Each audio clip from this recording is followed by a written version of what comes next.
Once you have your IF20 properly installed, the next step is to go download the app and connect the device to your smartphone or tablet. Today we're going to be using an Android device, so we'll go to the Play Store. If you're using an Apple device, then of course you go to the App Store. The setup process is similar for both. So here we'll go to the App Store. We'll find iFlame and we'll ask it to install. So open's ready. Let's connect.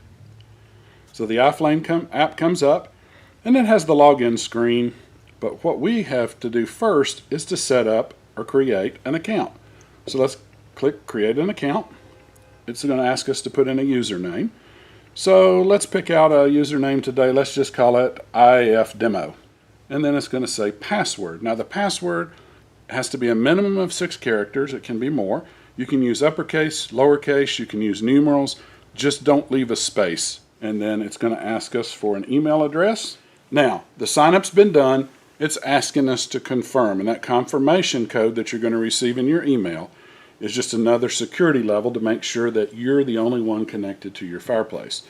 So, an email will be generated and sent with a confirmation code. It's going to the email that you put in earlier. However you typically get your email on that phone is great. If, in fact, it's easier for you, I find it is for most people, to have a secondary device, another phone, a tablet, your computer, just wherever you get an email. You're going to get an email from iCloud. And if you click on that, then it's going to tell us our confirmation code. And we hit confirm. Success. We've been hooked up. So now when you hit OK, it's going to ask us to put in a zone. Now here you can see I already have 2 zones. I have home and I have office. We have Fireplaces at both. In fact, we have numerous units we can connect and control. This one, let's put in a new zone just to show you what that's like. It's going to ask for location access. Now in iOS, you do not have to put in your location, but Android requires that you do put in a location for it to operate. If you hit deny, the program's not going to let you go any further. But you can choose to allow location all the time or only when using the app. So I'm going to hit only when using app. I have my GPS turned off right now, and I did that on purpose. GPS will immediately find your location and pop it up for you. But if there's something wrong with the GPS coordinates or it's not working right that day, there is a workaround, which is just to say OK, and let's put in our zone manually. So let's go up here and name that zone, and we'll just call it demo. And it's asking for location, so let's put in Hendersonville, where we're at. And then it's saying zone address, and say done. And add that zone. So now we have one that says demo. Let's hit demo. And this unit automatically finds the remote. We call this tap and go. It means tap your phone to the remote and they'll find each other. But literally you only have to be a couple of feet apart, and it finds and tells you it's iFlame series. So it says name your Fireplace. Let's call this Den. And it's iFlame series, serial number, which is optional, 56789. And then it's going to say company purchased from, and then it says connect. So now you can see the little unit up at top going back and forth in the circle as it finds it.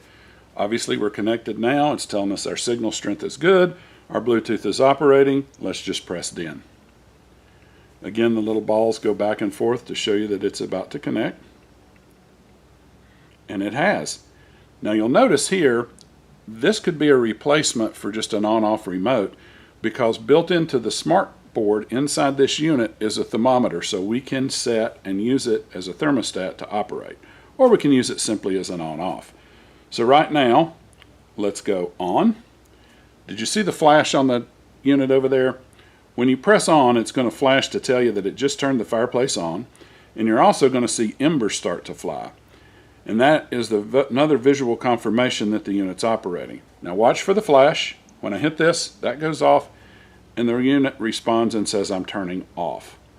We do have battery monitor built into the unit, telling us our batteries are good. We have settings where I can change from Fahrenheit to Celsius. It's telling me I'm working with the Den Fireplace.